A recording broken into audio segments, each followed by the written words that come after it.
My son's wife smiled sweetly, handing me coffee, saying, "Let me take care of you, Mother McKenna."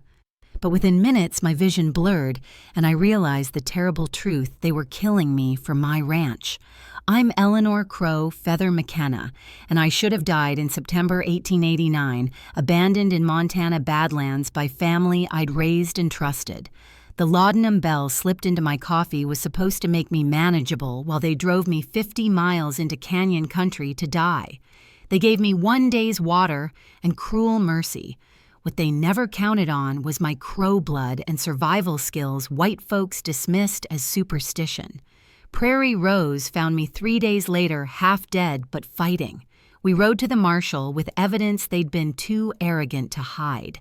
Would you forgive family who tried to murder you for the land? Comment your answer below and subscribe to discover how I survived that first terrible night alone. But let me take you back to where it all began, that September morning when I still trusted them. The first light of dawn painted the crazy mountains gold as I stepped onto the wooden porch of our ranch house. My moccasins, silent against the weathered planks Tom had laid with his own hands. September mornings in Montana Territory carried the promise of winter, and I pulled my woolen shawl tighter, the same one he'd bought me on our last trip to Billings before the fever took him. 3 years. 3 years since I'd awakened alone in our bed, 3 years of running this ranch with nothing but my mixed blood stubbornness and the memory of his voice saying, "Ellie, this land chose us as much as we chose it."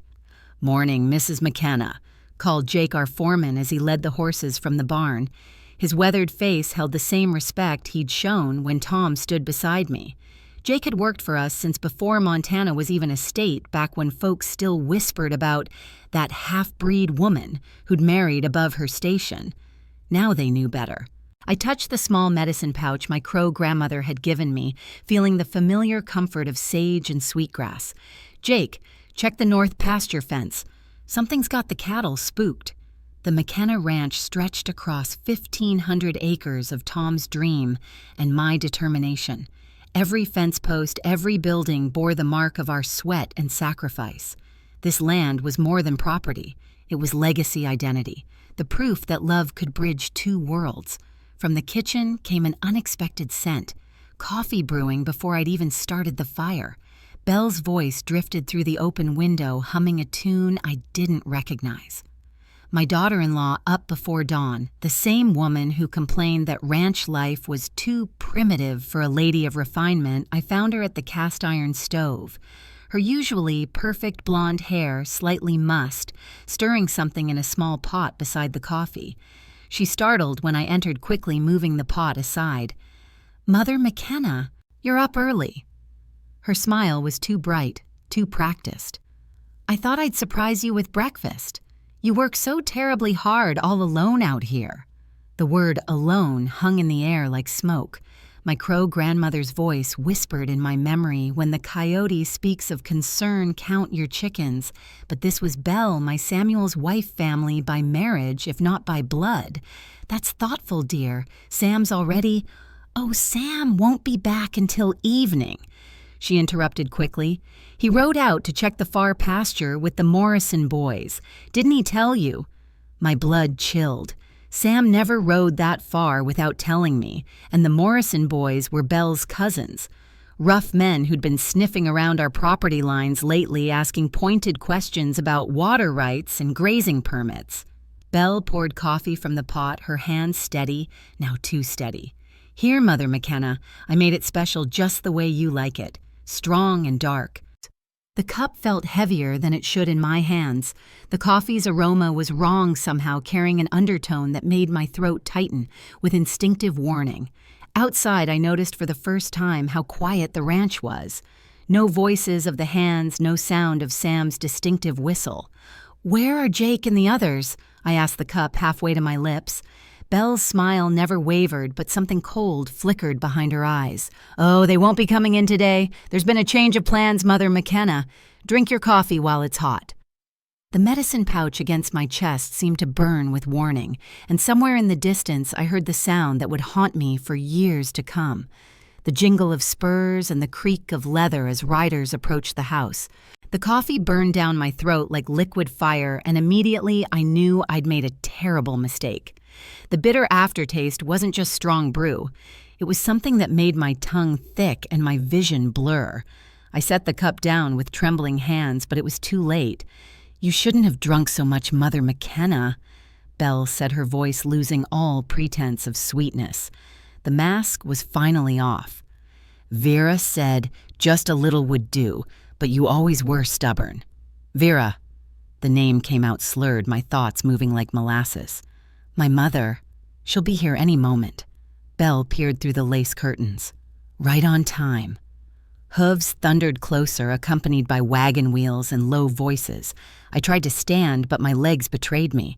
The chair caught me as I stumbled my grandmother's medicine pouch, feeling impossibly heavy. "What did you give me?" "Nothing fatal, unfortunately," Belle replied with casual cruelty. "Just something to make you manageable." Vera has experience with these things from her boarding house days. The front door opened, and Vera Morrison swept in like a vulture in black silk, steel gray hair, winter ice eyes. She'd been measuring my ranch both times we'd met. "Is she ready?" Vera asked. "Nearly."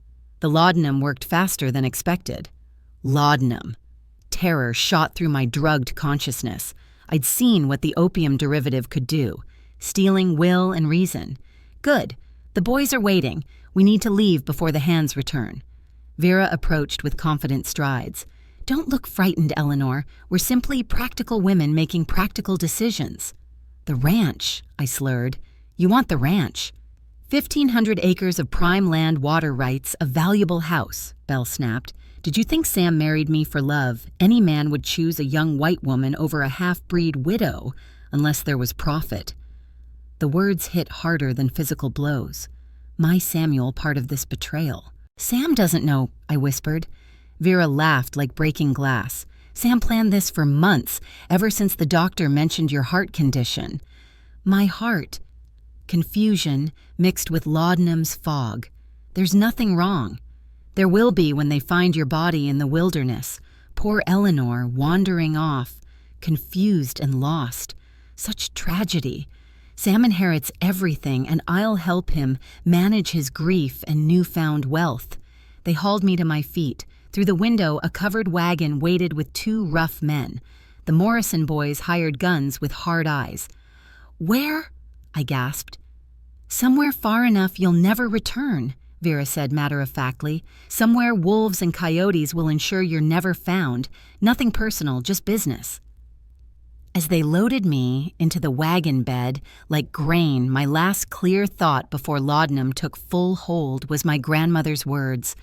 "The earth remembers all wounds, granddaughter. Even when we forget, the earth remembers." The wagon lurched forward, carrying me toward the wilderness, and what they believed would be my death. But they'd forgotten something crucial. I was Eleanor Crow Feather McKenna, daughter of 2 proud peoples, and I had survived worse than scheming white women and their greed. The earth would indeed remember this wound, and so would I. The wagon bounced mercilessly over rocky ground, each jolt sending pain through my drugged body. Through the canvas cover, I caught glimpses of landscape growing wilder and more desolate. We'd left the familiar rolling hills of the ranch far behind, climbing into the Badlands where even the hardiest settlers feared to venture. The laudanum made everything feel distant and dreamlike, but my Crow blood fought against the fog. My grandmother had taught me that our people's strength came from the earth itself, and even drugged, I could feel that connection pulling me back to awareness. The medicine pouch against my chest grew warm as if responding to my need. "How much further?" Belle's voice carried irritation. The rough ride was clearly not to her liking. "Another mile or 2, one of the Morrison boys replied. His voice was gravelly, marked by years of tobacco and whiskey. "There's a spot up ahead where the old Indian trail splits. Perfect place. Nobody travels that way anymore, not since the last of the Crow got moved to the reservation." My heart clenched. They were taking me to sacred groundland my people had walked for generations. The irony was bitter. They meant to leave me to die on the very earth that had given me life and strength. The wagon lurched to a stop, and rough hands dragged me from the bed. My legs barely held me upright, but the fresh air helped clear some of the drug's effects. We stood at the edge of a vast canyon, its red walls glowing in the afternoon sun. Wind moaned through the rock formations like the voices of ancestors. "This'll do," Vera said with satisfaction. "Even if she manages to walk, she'll never find her way out of this maze." Belle dismounted gracefully, brushing dust from her riding skirt. "Are you sure she won't be found? I don't want any complications." "Look around." Vera gestured at the endless expanse of broken country. "This is where Apache and Crow used to disappear their enemies. The land itself swallows people whole out here." They pulled a small bundle from the wagon, a canvas bag with what looked like a day's worth of supplies. Cruel mercy designed to prolong my suffering while maintaining the pretense that they'd given me a chance. "Here's water and some hardtack, Belle said, her voice mockingly sweet. "We're not completely heartless. If you're clever enough, you might even survive a day or two." I tried to speak to curse them with words my grandmother had taught me, but my tongue still felt thick and useless. All I managed was a whisper, "Sam?"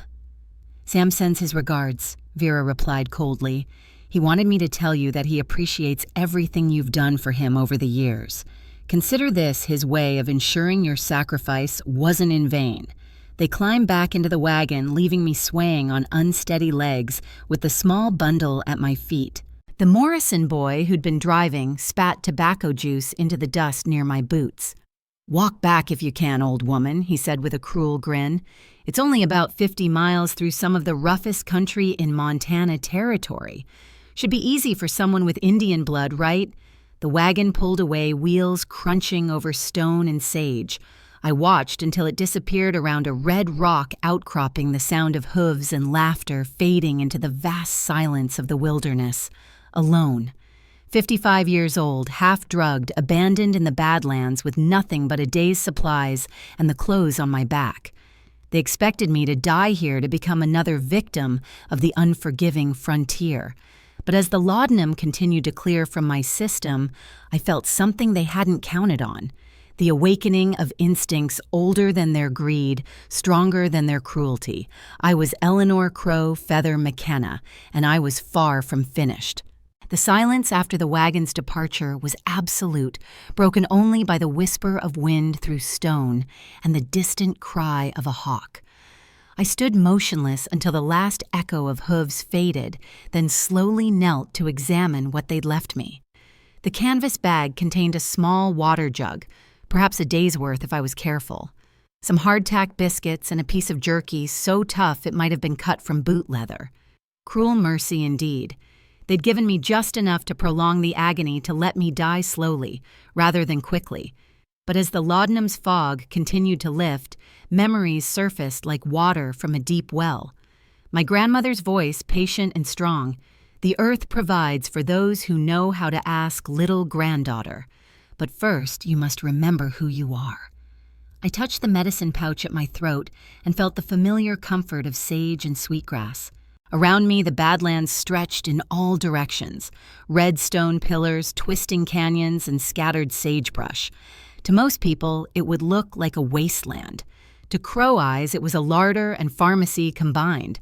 The sun was already past its peak, casting long shadows that would deepen quickly in this season.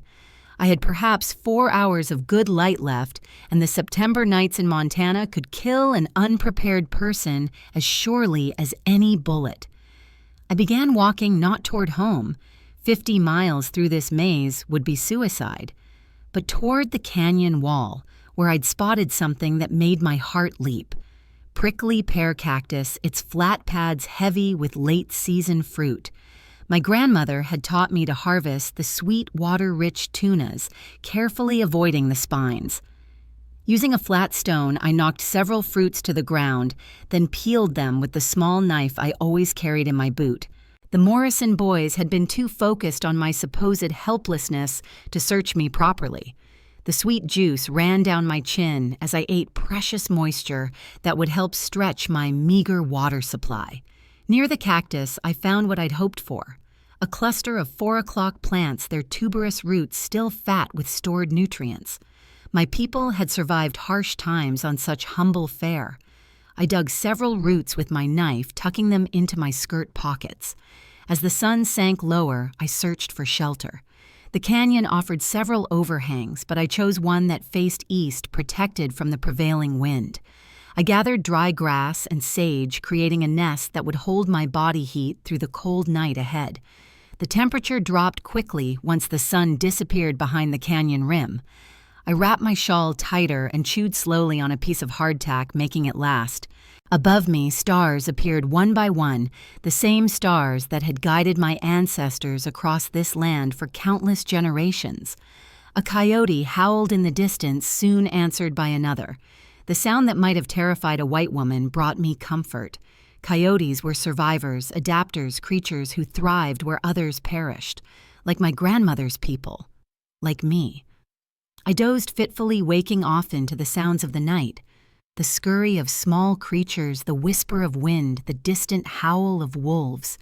Each time I woke, I oriented myself by the North Star, fixing my direction for morning.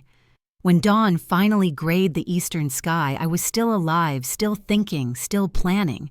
They'd expected the wilderness to break me, but instead, it was teaching me to remember who I truly was. Eleanor Crow, Feather McKenna, daughter of two worlds. Survivor of both. Dawn painted the canyon walls the color of dried blood as I gathered my few possessions and began walking east toward the rising sun. My body ached from the hard ground and cold night, but my spirit felt stronger than it had in years. The laudanum was completely gone now, leaving my mind sharp and focused. I followed an ancient game trail that wound between the towering rock formations. My grandmother had taught me to read such paths. Where animals walked, water was never far away. The trail showed signs of recent use deer droppings, the delicate hoofprints of mountain sheep, and something that made my pulse quicken. Horse tracks unshod and several days old. Wild horses meant water and grazing, both things I desperately needed. I quickened my pace, ignoring the protest from my arthritic knees. The trail led steadily downward through a maze of red stone corridors that seemed to close in around me like the ribs of some ancient beast. The sun climbed higher, and with it came the heat. I rationed myself to small sips from the water jug, knowing it had to last. But as the morning wore on, I began to hear something that filled me with hope, the distant tinkle of running water. I rounded a bend and found myself in a hidden valley, green as an emerald, in the midst of the red wasteland. A spring bubbled up from the rocks, forming a small creek that disappeared into a crack in the canyon wall. Around the water grew willows and wild mint, and the grass was thick enough to support a small herd of mustangs that grazed peacefully in the morning light. The horses raised their heads as I approached, ears pricked forward in curiosity rather than fear. The lead mare, a paint with intelligent eyes, studied me for a long moment before returning to her grazing. It was a good sign. Animals could sense danger better than humans, and these horses felt no threat from me. I knelt by the spring and drank deeply, the cold water shocking my parched throat. Then I refilled my jug and gathered wild mint to chew on the trail. The plant would help settle my stomach and give me strength for the journey ahead. As I prepared to leave this oasis, a sound made me freeze, the distant rumble of wagon wheels echoing off the canyon walls. My heart hammered against my ribs. Had Belle and Vera returned to make sure I was dead? Or was this someone else? Someone who might help. I climbed quickly up the rocky slope to a vantage point where I could see without being seen. Below a lone wagon emerged from the canyon's mouth, driven by a figure I couldn't quite make out at this distance. But something about the driver's posture, the careful way they handled the team, suggested this wasn't one of my enemies. The wagon stopped near the spring and the driver climbed down, a woman in practical frontier clothing, her graying hair pinned back under a worn hat. She moved with the confidence of someone who belonged in this harsh country, checking her horse's hooves and refilling her own water barrels. This was my chance. I could reveal myself, ask for help, perhaps even get a ride toward civilization. But years of living on the frontier had taught me caution. What if this woman was connected to the Morrisons? What if showing myself meant walking into another trap? I remained hidden, watching as the woman finished her tasks and prepared to move on. As she climbed back onto the wagon seat, she paused and looked directly at my hiding place. "I know you're up there," she called in a voice that carried clearly across the valley. "If you need help, now's the time to speak up. I'm heading toward Billings, and I don't bite." Something in the woman's voice, a note of genuine concern mixed with frontier practicality, made my decision for me. I stood slowly, my joints protesting after the night on hard ground, and began picking my way down the rocky slope. "Easy there," she called as I stumbled slightly on the loose stone. "Take your time. These old bones don't move like they used to do. When I reached the valley floor, she climbed down from her wagon seat with surprising agility for someone who appeared to be in her 50s. Up close, I could see she was a handsome woman with sun-weathered skin and kind eyes the color of prairie grass. Her clothes were practical: split riding skirt, sturdy boots, and a man's work shirt that had seen better days. Name's Mary Johnson, but most folks call me Prairie Rose on account of I seem to bloom where others wither. She extended a calloused hand. "And you look like someone who's been through hell and back." "Eleanor McKenna," I replied, accepting her firm handshake. "And you're not wrong about the hell part." Prairie Rose studied my face with the shrewd gaze of someone accustomed to reading people quickly and accurately. "McKenna? That wouldn't be the McKenna Ranch up north of here, would it? Heard tell there was some fine cattle country up that way." "It was my ranch," I said carefully. "Until recently." She nodded as if my cautious answer told her everything she needed to know. "Well, Eleanor McKenna, I'm guessing you didn't end up in this godforsaken canyon by choice. You running from something or toward something?" The direct question caught me off guard. Most frontier women learn to mind their own business, but there was something about Prairie Rose that invited honesty. "Running from family that wanted me dead," I said simply. Her expression darkened. "Family's supposed to protect you, not hunt you. What kind of kin would do such a thing? The kind that values land more than blood." The words came out bitter, but true. Prairie Rose was quiet for a moment, then walked to the back of her wagon and pulled out a tin cup. She filled it from the spring and handed it to me. "Drink up. You look half dead from thirst, and we've got a long ride ahead if you're coming with me." "Where are you headed?" "Billings first, then on to Helena. I trade in goods that are hard to come by: medicines, quality tools, books. Make a circuit through the territory about 4 times a year."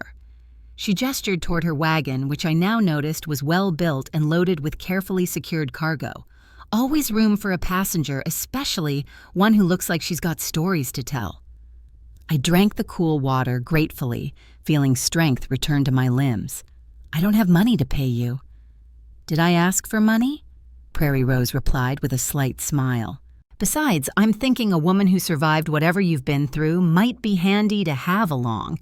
This territory's got more than its share of dangers for a woman traveling alone." She helped me climb onto the wagon seat, her movements efficient and kind. As we pulled away from the hidden valley, I looked back once at the wild horses still grazing peacefully by the spring. They'd been a good omen after all. "So," Prairie Rose said as we navigated the narrow canyon trail, "you want to tell me what really happened, or should I just guess?" In my experience, when a respectable ranch woman ends up alone in the Badlands, there's usually a story worth hearing. I settled back against the wagon seat, feeling safe for the first time in days. "It's a long story. Good thing we've got a long ride ahead of us." As the wagon rolled steadily eastward through the breaking Badlands, I found myself telling Prairie Rose everything. The words poured out like water from a broken dam. Belle's manipulation, the drugged coffee, Vera's cold calculation, and worst of all, my own son's betrayal for the sake of ranch land and water rights. Prairie Rose listened without interruption, her weathered hands steady on the reins as we navigated the rough trail. Occasionally she'd nod or make a soft sound of understanding, but she let me speak my piece without judgment or false comfort. "Laudanum in the coffee," she said finally when I finished.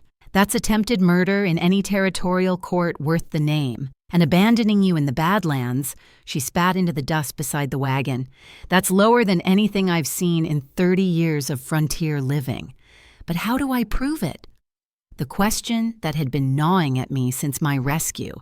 It's my word against theirs, and I'm just a half-breed widow. They're young, white, and convincing.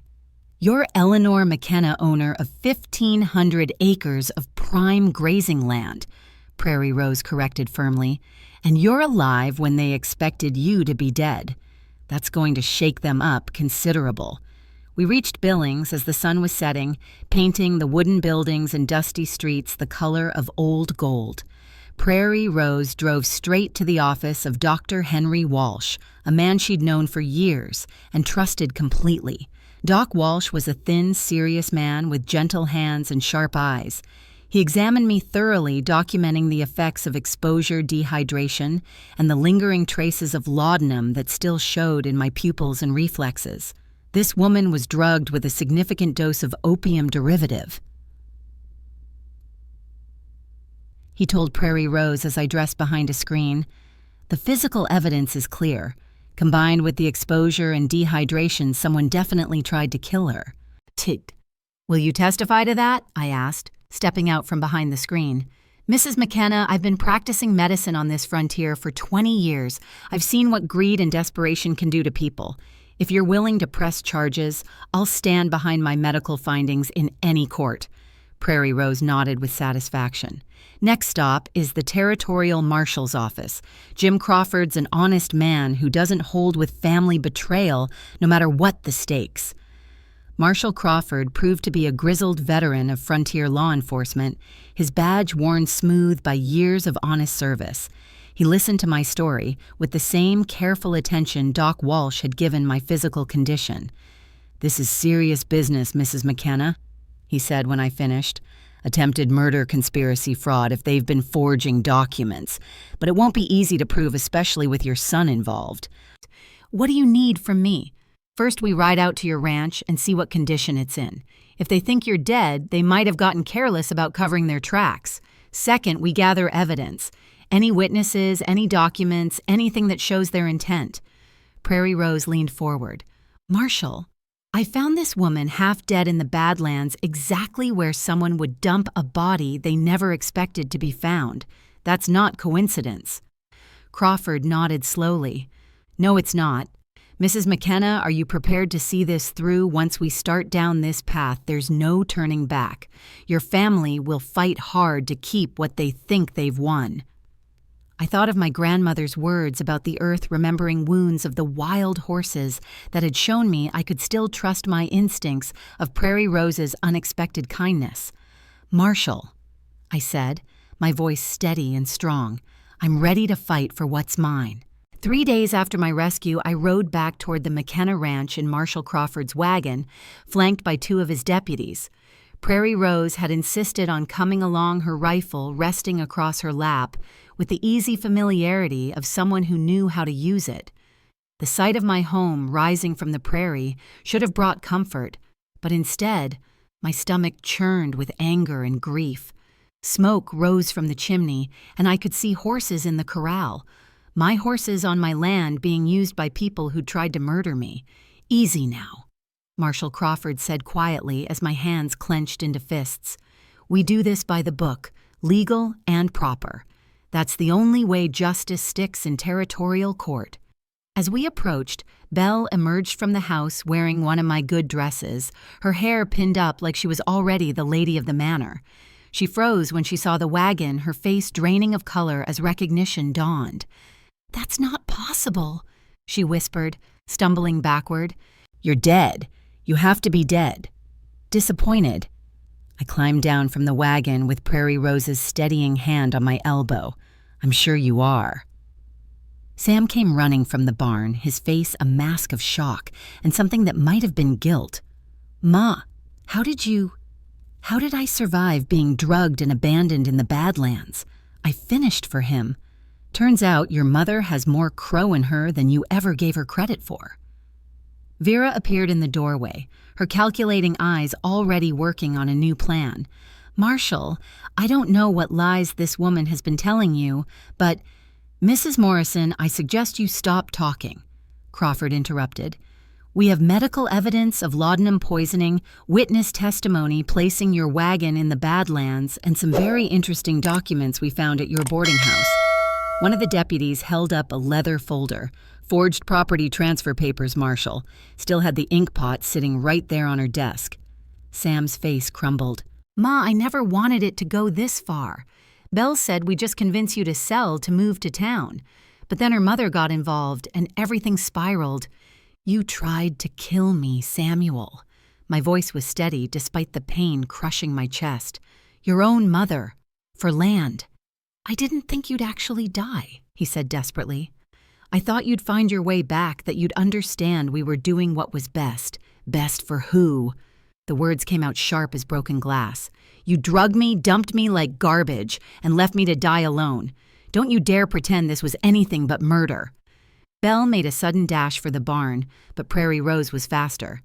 She stepped into Belle's path, rifle raised. I wouldn't, honey. You've made enough bad decisions for one lifetime. Marshal Crawford pulled out iron shackles. Belle Morrison McKenna, Vera Morrison, Samuel McKenna. You're under arrest for attempted murder, conspiracy, and fraud. You have the right to speak in your own defense at trial, but anything you say now can be used as evidence against you. As the deputies secured the shackles, I walked past them into my house. They'd already begun moving their belongings in, pushing my things aside, like I was already forgotten. Tom's favorite chair sat in the corner, and I sank into it, feeling the weight of everything that had happened. Prairie Rose found me there a few minutes later. You all right? I don't know what I am, I admitted. I got justice, but it doesn't feel like I thought it would. Justice rarely does, she said gently. But you're alive, you've got your ranch back, and they'll face consequences for what they did. That's more than most folks get in this territory. Through the window, I watched as the marshal loaded my son and his conspirators into the wagon. Sam looked back once his eyes meeting mine, and I saw the boy he'd been before greed had poisoned him. But I also saw the man he'd become, and I turned away. The territorial courthouse in Billings was packed the morning of the trial. Word had spread quickly through the frontier community. A half-crow ranch woman nearly murdered by her own family for land. People came from 50 miles around to witness justice, or perhaps just to satisfy their curiosity about the scandal. Judge William Thornton presided, a stern man in his 60s who'd earned his reputation for fairness during the territorial wars. He surveyed the crowded courtroom with disapproval before banging his gavel. This court will come to order. We're here to determine the guilt or innocence of Belle Morrison, McKenna Vera Morrison, and Samuel McKenna in the matter of attempted murder and conspiracy to commit fraud. I sat in the front row with Prairie Rose beside me, her presence a steady comfort. Across the aisle, Sam couldn't meet my eyes. Belle stared straight ahead with cold defiance, while Vera whispered urgently to their attorney. The prosecution called Doc Walsh first. He testified clinically about the laudanum in my system, the effects of exposure and dehydration, the physical evidence that I'd been drugged and abandoned. In your medical opinion, Doctor, would Mrs. McKenna have survived without rescue? No. Given her age, the drug dosage, and the harsh conditions, she would have died within 48 hours. Marshal Crawford followed, presenting the forged property documents, the testimony of neighbors who'd witnessed my isolation, and the physical evidence from the abandonment site. He'd even found the coffee pot still containing traces of laudanum. When Prairie Rose took the stand, she described finding me half dead in the Badlands, her voice carrying the weight of frontier truth that no lawyer could shake. That woman survived because she's tougher than leather and twice as smart, Prairie Rose declared. But she shouldn't have had to survive. Her own family tried to murder her for money. The defense attorney, a slick man from Helena, tried to paint me as confused, possibly senile, someone who'd wandered off and imagined the whole conspiracy. But his arguments crumbled against the physical evidence and multiple witnesses. Then came the moment I'd been dreading. Sam took the stand. Mr. McKenna, did you participate in drugging and abandoning your mother? Sam's voice was barely audible. Yes. Speak up for the court, please. Yes, he said, louder tears streaming down his face. Belle and her mother planned it, but I didn't stop them. I wanted the ranch. I convinced myself Ma would be better off in town, that we were doing her a favor, but I knew. Deep down, I knew what they really intended. And you let it happen anyway. Yes. The word came out broken. God forgive me, yes. Belle's attorney tried to salvage something, painting her as a victim of her mother's influence, a young woman led astray. But Belle's own cold demeanor on the stand destroyed that defense. She showed no remorse, only anger at being caught. Judge Thornton called for closing arguments, then retired to his chambers. The wait felt eternal, though it was barely an hour before he returned. "I've heard enough to make my determination," he announced. "Belle Morrison McKenna and Vera Morrison, you are found guilty of attempted murder, conspiracy, and fraud. I sentence you each to 5 years in the territorial prison." Belle's face went white. Vera remained stone-faced. "Samuel McKenna," the judge continued, his voice heavy with disgust, "your crime is perhaps the most heinous because you betrayed not just a woman, but your own mother. However, your confession and genuine remorse warrant some consideration. 3 years in territorial prison with possibility of early release for good behavior." He turned to me. "Mrs. McKenna, the court recognizes the tremendous wrong done to you. Do you wish to make a statement?" I stood slowly, feeling every eye in the courtroom upon me. "Your Honor, I don't forgive what they did, but I won't let their greed and cruelty define the rest of my life. I survived, and I'll keep surviving." The gavel fell. Court dismissed. 3 years passed like water through canyon stone, slowly reshaping everything it touched. The McKenna Ranch thrived under my management, and I'd hired Jake's nephew and 2 young Crow men from the reservation to help work the land. The cattle bore our brand proudly, and the horses were as fine as any in Montana Territory. Prairie Rose had become more than a friend. She was family.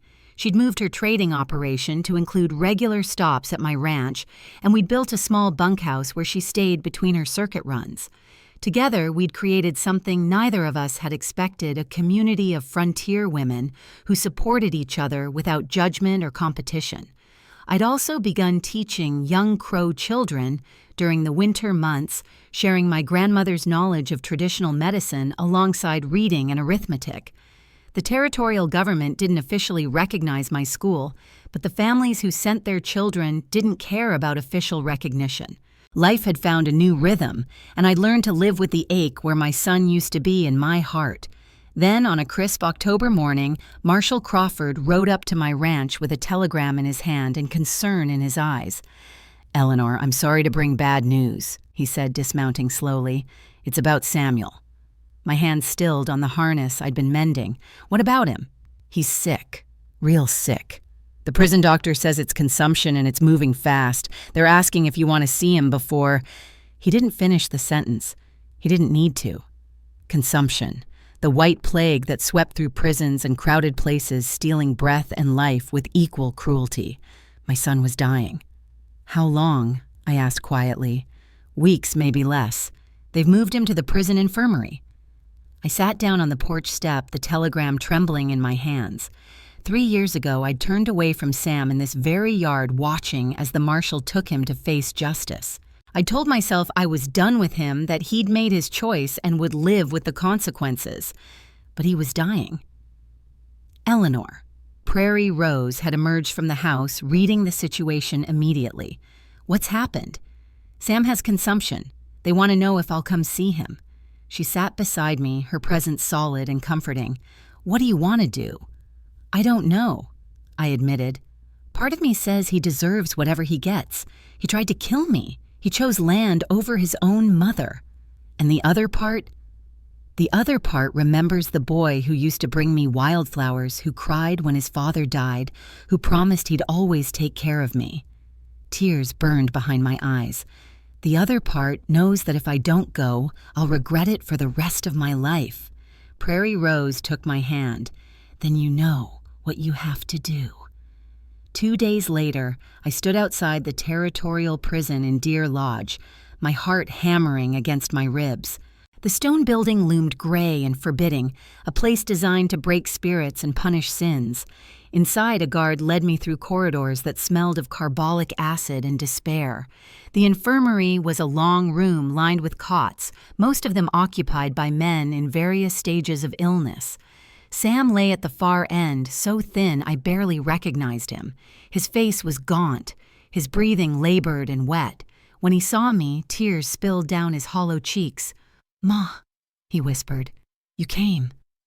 I pulled a stool beside his cot, my emotions warring between anger, grief, and something that might have been the stubborn remnant of maternal love. "I came," I said simply. "I'm sorry." The words came between ragged breaths. "I'm so sorry for everything. I don't expect forgiveness. I needed you to know that I understand now what I threw away, not the ranch. I visited Sam every day for the next 2 weeks, watching consumption steal his breath, piece by piece. Each visit he grew weaker, his voice more ragged, but his remorse never wavered. "Tell me about Pa," he asked one afternoon, his eyes fever-bright. "I've forgotten so much." So I told him.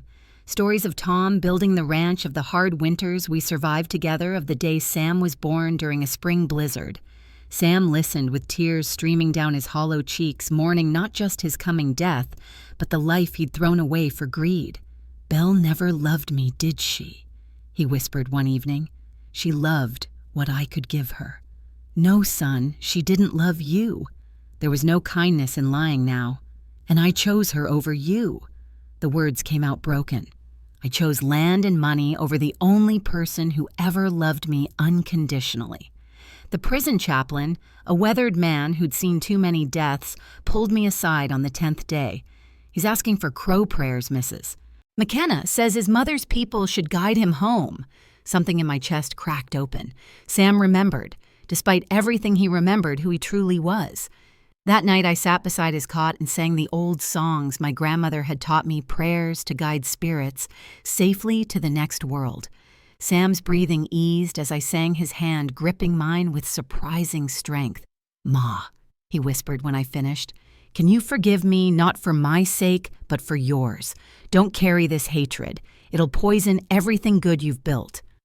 I looked at my dying son and saw both the man who'd betrayed me and the boy I'd raised. Forgiveness didn't erase what he'd done, didn't make the pain disappear, but holding on to hatred would only continue his crime against me. "I forgive you, Samuel," I said quietly, "not because you deserve it, but because I deserve peace." Relief flooded his face. "Thank you, Ma. Thank you." He died 3 days later, just after dawn, with my hand in his and crow prayers on my lips. The prison buried him in their cemetery, a simple wooden cross marking the grave. I stood alone in the cold October wind, mourning not the man he'd become, but the boy he'd been. Prairie Rose met me at the prison gates. "You all right?" "No," I admitted, "but I will be." As we rode back toward the ranch, I felt lighter somehow, as if Sam's death had released us both from a burden neither of us could carry anymore. The earth remembered all wounds my grandmother had said, but perhaps it also remembered all healing. The McKenna ranch looked different when I returned from burying Sam. The same buildings, the same mountains rising in the distance, but somehow transformed by everything I'd survived. This land had nearly killed me, had been the cause of my son's betrayal, yet it had also saved me by teaching me who I truly was. Prairie Rose had kept everything running smoothly in my absence. The cattle were fat and healthy, the horses well tended, and smoke rose welcomingly from the chimney. But more than that, I noticed something new. A group of crow children playing in the yard while their mothers gathered on my porch, working on beadwork and talking quietly. "They've been coming every day since you left," Prairie Rose explained. "Word spread about Sam, about the crow prayers you sang for him. The families wanted to show support." My throat tightened with gratitude. This was family. Not blood, but something stronger. Community built on respect, shared struggle, and mutual care. Over the following months, the ranch transformed into something Tom and I had never imagined. The school I'd been running, informally, became a gathering place for both Crow and Anglo children, teaching reading and arithmetic, alongside traditional medicine and frontier skills. The territorial government still didn't recognize it officially, but the families who sent their children didn't care about papers and stamps. I hired more hands from the reservation, paying fair wages and treating them as partners rather than laborers. The ranch prospered not just financially, but spiritually, becoming a place where two cultures could meet with respect instead of suspicion. One evening, as I sat on the porch watching the sun set, paint the crazy mountains gold, Prairie Rose joined me with 2 cups of coffee. "You've built something remarkable here, Eleanor," she said, "something that will outlast all of us." "It's not what I planned," I admitted. "I thought I'd spend my old age with family, watching grandchildren grow. Instead, I'm 58 years old, alone, and running a ranch that's become half school, half sanctuary." "You're not alone," Prairie Rose corrected gently, "and this legacy, teaching bridge building, showing that survival can become strength, that's worth more than any grandchildren's inheritance." She was right. The ranch would eventually pass to the community, not to blood heirs who might squander it for greed. I'd already begun working with a territorial lawyer to establish it as a trust for education and cultural preservation. My grandmother's words echoed in my memory. "The earth remembers all wounds, granddaughter." Yes, it did. But I'd learned something she hadn't told me. The earth also remembers all healing, all growth that springs from broken ground. I am Eleanor Crow Feather McKenna. My own family tried to murder me for land, but I survived through the wisdom of my ancestors and the kindness of strangers who became family. I was abandoned in the wilderness, but I found my way home. I lost a son to greed, but gained a community built on something stronger than blood. The scars remain, but they no longer define me. I am not a victim of betrayal. I am a survivor who chose to build rather than destroy, to heal rather than hate, to create legacy from loss. And that, I've learned, is the truest form of justice.